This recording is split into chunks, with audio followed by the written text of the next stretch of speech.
Mon nom, c'est Anne Lemaire. Je suis formatrice, je suis coach, je suis chef d'entreprise de ma propre société, enseignante de la pleine conscience aussi. Je suis chef de chœur. La musique est ma passion, surtout le chant et la voix.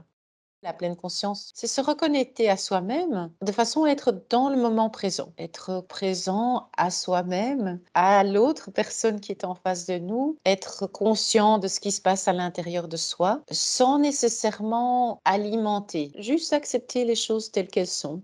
Depuis que nous avons eu ces confinements successifs, beaucoup de gens ont un peu dépassé des limites, en fait. En étant trop disponibles, en voulant peut-être en faire trop, on était fort accessible. On était tout le temps connectés puisque c'était le seul moyen de communiquer. Et maintenant, c'est comme s'il y avait un prix à payer pour ça. Je vois qu'il y a beaucoup de gens qui sont en mal de retrouver cet équilibre, de rester connectés avec ce qui est important pour eux et en même temps en étant dans une passion professionnelle aussi, sans se renier, de remettre de l'envie, être en vie. J'essaye de garder la théorie à un minimum, quand même pour montrer il y a des cadres, il y a des contextes, il y a des méthodologies, et de donner beaucoup de temps de pratique pour que chacun sente, tiens, qu'est-ce qui est possible pour moi? Par où est-ce que je peux commencer? Parce que quand on a été à du 200 à l'heure pendant 2 ans et qu'on a tout le temps poussé sur le champignon, on ne peut pas passer comme ça directement au parking. On ne fait pas ça non plus en voiture. On diminue, on change de vitesse, on ne peut pas arrêter le moteur comme ça tout de suite.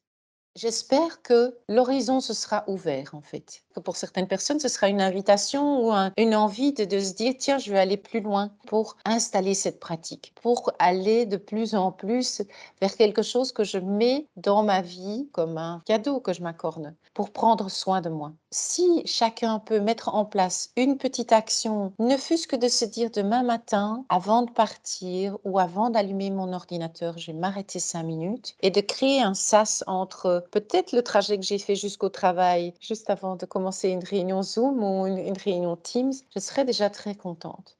On s'adresse clairement aux personnes qui sont dans des organisations, qui n'ont pas beaucoup de temps, qui ont des vies trépidantes, la compétence de pouvoir, s'arrêter et de prendre conscience. Peut-être que ça a moins de valeur aux yeux de certains, parce que je vais pas pouvoir dire que je maîtrise la comptabilité, faire du design thinking, qui est évidemment aussi important. Pour faire ce travail-là bien, j'ai besoin de pouvoir avoir de l'espace dans mon cerveau, dans mon esprit, de voir large et en même temps d'être dans une précision, d'être conscient du temps que j'ai et au plus je suis capable d'être concentrée et présent à ce que je fais, au mieux je peux faire mon travail.